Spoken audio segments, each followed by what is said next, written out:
मालती बहुत लालची औरत थी और उसे बस पैसे कमाने के आसान तरीके की तलाश रहती थी। वो एक गहनों की दुकान पर काम करती थी। सुनो मालती, आज नए गहने आने वाले हैं, तो तुम लंच ब्रेक में कहीं मत जाना और उन नए गहनों को चेक करके दुकान में सजा देना। आज मुझे किसी जरूरी काम से बाहर जाना पड़ेगा। जी ठीक है सर, आप बेफिक्र होकर जाइए, मैं हूं ना, मैं सब संभाल लूंगी। मालिक मालती के भरोसे दुकान का काम छोड़कर चला जाता है। उधर जब गहने आते हैं तो मालती उन्हें ठीक से देखकर दुकान में रखवा लेती है। मालती की आंखें उन नए गहनों को देखकर जगमगा गई थीं। हाय बाप रे, कितने भारी और सुंदर गहने हैं ये। जरूर बहुत रईस लोग ही होंगे जो इतने महंगे गहने खरीदेंगे। न जाने मेरी किस्मत में कब लिखा है ऐसे गहने खरीदना।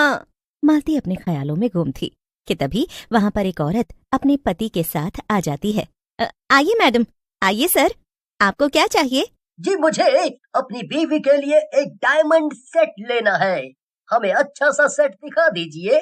जी जरूर। मालती उन दोनों को कुछ सेट्स दिखाती है और कहती है, ये देखिए सर, ये डायमंड का सेट मैडम पर बहुत जचेगा। जी हाँ, बिल्कुल सही कहा आपने, मुझे भी ये बहुत पसंद आया।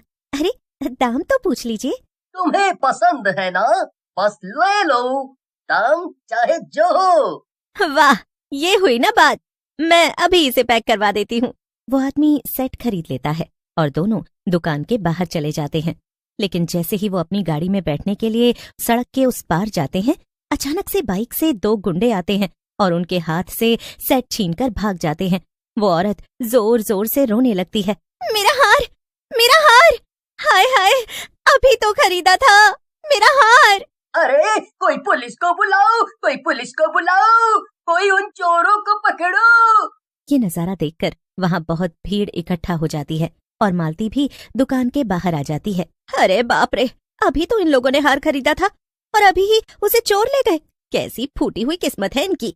थोड़ी देर वहाँ रोना धोना करने के बाद दोनों पति पत्नी पुलिस स्टेशन चले जाते हैं और मालती भी वापस दुकान में आकर काम करने लगती है। लेकिन वो सारे टाइम उन्हीं पति पत्नी के बारे में सोचती रही। रात को जब वो अपने घर में लेटी थी तब उसे एक विचार आता है। हाँ, कैसे एक झटके में उन चोरों ने लाखों के गहने चुरा लिए और इसमें ज्यादा मेहनत भी नहीं लगी। यहाँ मेरे जैसी इंसान को तो बरसों लग जाएंगे, तब जाकर मैं इतना महंगा सेट खरीद पाऊंगी। मालती ये सब सोच ही रही थी कि तभी उसके दरवाजे पर कोई आता है। मालती जाकर देखती है तो बाहर उसका पुराना दोस्त मुकुल खड़ा था। अरे मुकुल, तू यहाँ क्या कर रहा है? यहाँ से अभी के अभी चला जा। अरे कैसी दोस्त है तू, इतने वक्त बाद मैं तुझसे मिलने आया हूँ और तू मुझे देखते ही भगा रही है। हाँ, भगा रही हूँ क्योंकि तू इसी बिल्डिंग में रहता था और यहीं पर चोरी करने के इल्जाम में पकड़ा गया था और तू कोई जंग जीतकर मुझसे मिलने नहीं आया है। जरूर तेरे उस लोफर दोस्त गुड्डू ने तुझे बेल करवाकर छुड़ाया होगा, तभी तू यहाँ आया है। अरे तो ये लोग मुझे देखते ही थोड़ी पहचान लेंगे, मैंने चोरी ही तो की थी, कोई खून थोड़ी ही किया था।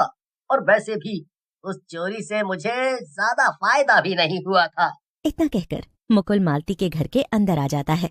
अच्छा, तुझे पता है क्या कि आज मेरी दुकान के बाहर एक औरत का डायमंड का सेट चोरी हो गया था? हाँ हाँ पता चला, क्या समझदार चोर थे ना, कितना सही हाथ मारा उन्होंने। तो तू भी कुछ ऐसा ही करना। ये छोटी मोटी चोरी क्यों करता है?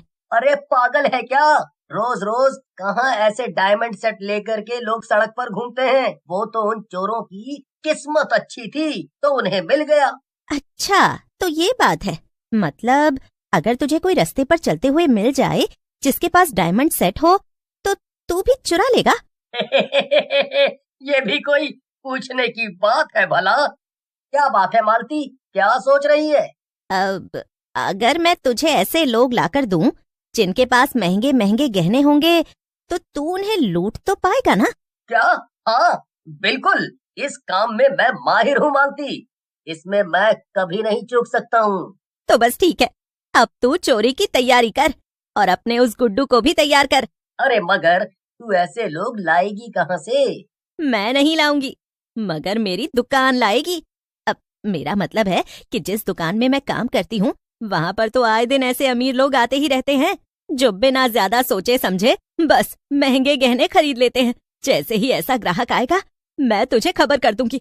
बस तू दुकान के बाहर आ जाना और उसके बाद उस ग्राहक के बाहर जाते ही उसे लूट वाह वाह वाह मालती वाह, तूने तो आज मेरा दिल ही जीत लिया। क्या बात है, क्या प्लान है? ऐसा खतरनाक प्लान बनाया है तूने कि अब तो हम सोने के गहनों, नहीं नहीं, खजाने के मालिक होंगे। मालती और मुकुल ने ये तय कर लिया था कि अगले दिन से ही वो चोरियां शुरू कर देंगे। अगले दिन इत्तेफाक से दुकान पर एक और ग्राहक आता है जिसने सोने की चूड़ियां खरीदी। जैसे ही वो आदमी दुकान के बाहर गया, वैसे ही मुकुल और गुड्डू ने बाइक से आकर उसके गहने लूट लिए। पहले ही दिन इतना फायदा होने की वजह से मालती बहुत खुश थी। रात में वो गुड्डू और मुकुल को अपने घर बुलाती है और तीनों बैठकर अपनी पहली चोरी की पार्टी करते हैं। अब तो हमारे बुरे दिन चले गए दोस्तों। अब हम तीनों चैन से जिंदगी जिएंगे और मजे करेंगे। फिर क्या था, मालती, गुड्डू और मुकुल मिलकर खूब चोरियां करते हैं। आए दिन मालती की दुकान में गहने खरीदने अमीर अमीर लोग आते थे और जैसे ही वो गहने खरीद कर निकलते थे, मालती गुड्डू और मुकुल को फोन से मैसेज कर देती थी। मालती का मैसेज मिलने से गुड्डू और मुकुल चोरी करने आ जाते थे। जब ये बहुत ज्यादा होने लगता है, तब दुकान के मालिक को शक हो जाता है और एक दिन वो मालती से कहता है, ये तो बड़ी ही अजीब बात है मालती, सिर्फ उन्हीं लोगों के गहने चोरी होते हैं जो हमारी दुकान से गहने लेकर निकलते हैं। इस तरह से तो पूरे बाजार में ये बात फैल जाएगी कि हमारे यहाँ खरीदारी करने वाले लोगों के गहने चोरी हो जाते हैं। मालती अपने मालिक की बात सुनकर थोड़ा सकपकाते हुए कहती है, हाँ मालिक, है तो ये काफी अजीब बात, लेकिन अब हम कर भी क्या सकते हैं।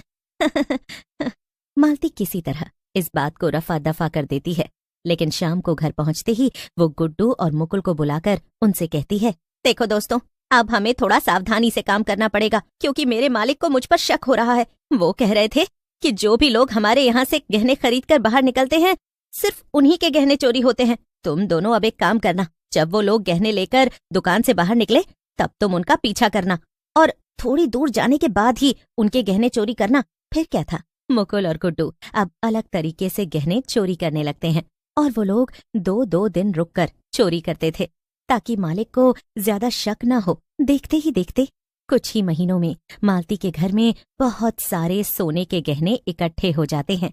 एक दिन मुकुल, गुड्डू और मालती के घर पर बैठकर पार्टी कर रहे थे। अभी कुछ दिन पहले की ही तो बात है जब मैं एक सोने की बाली तक नहीं खरीद सकती थी, और अब देखो मेरे पास तो पूरा सोने का खजाना है। ये तुम क्या कह रही हो मालती? ये सब तुम्हारा थोड़ी है।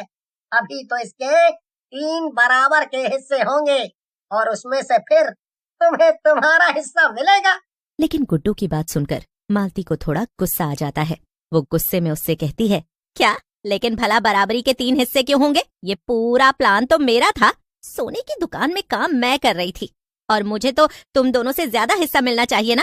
मालती की ऐसी बात सुनकर मुकुल और गुड्डू दोनों को ही गुस्सा आ जाता है। मालती को और ज्यादा गुस्सा आ जाता है और फिर गहनों को लेकर तीनों में बहस होने लगती है।